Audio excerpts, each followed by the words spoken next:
संगीता एक साधु और संगीत प्रेमी के घराने के सदस्य थी, जिसने अपने जीवन को सुरों की उच्चता में बिताया। उसकी खुशी और उत्साह ने उसे एक नए यात्रा की ओर प्रेरित किया, जिसमें उसे अपनी दहेज की कहानी को लेकर आगे बढ़ना था।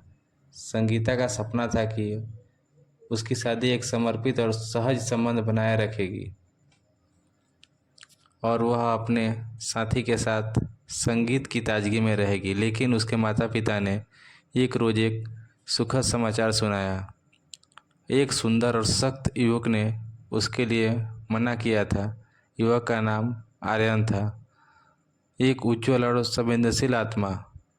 दहेज की बात उठने पर संगीता की माता ने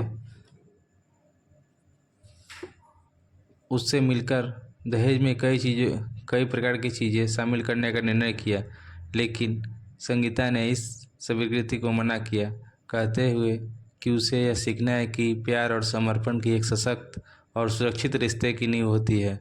संगीता ने अपने माता पिता को अपने सपनों की सकारात्मक को समझाया और उन्हें यकीन दिलाया कि उसका प्यार उसे सहारा देगा।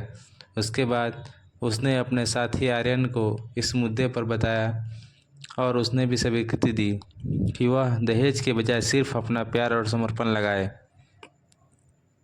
इस परिस्थिति में उनकी शादी एक सामूहिक और सांस्कृतिक घटना बन गई। उन्होंने दोनों परिवारों को एकत्र किया और एक बड़े संगीत सभा में शादी करने का निर्णय किया। इस सभा में संगीत, गायन और नृत्य के माध्यम से उनके प्यार को एक नए स्तर पर पहुंचाने का निर्णय लिया गया। शादी के दिन संगीता और आर्यन एक दूसरे के साथ सांगीतिक प्रस्तुतियों में भाग लिए और उनका यह संयोजन उनके साथी और मेहमानों को पूरी तरह से मोहित कर दिया। उनकी शादी ने दहेज के बिना होने वाले एक समर्पित और सहज रिश्ते को की मिसाल प्रस्तुत की। संगीता ने इस मौके पर एक नए आरंभ के रूप में समर्पण और सामूहिक सेवा का अवलंबन किया।